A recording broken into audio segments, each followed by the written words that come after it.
Shock and grief have engulfed family members, friends, and colleagues of a popular sales professional who was found dead with stab wounds in Prairie St. Anne on Saturday morning.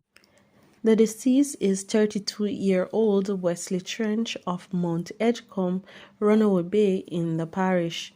In addition to being a sales representative of a popular cigarette company, Trench operates Cloud9 Sports Bar in Prairie.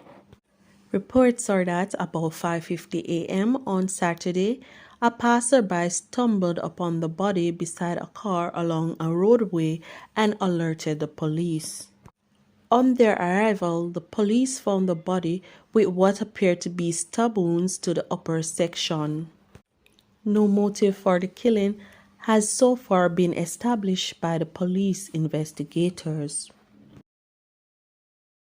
Classes at Westwood High School in Stewarttown, Trelawney, were suspended Friday following a fire at the institution on Thursday evening. A student reportedly left a tablet computer plugged in, which overheated, exploded, and caused the blaze. No one was hurt during the incident, and the fire was confined to a room with 4 beds. Principal Karen Francis said only a student who was unwell and the house mother were on the building at the time.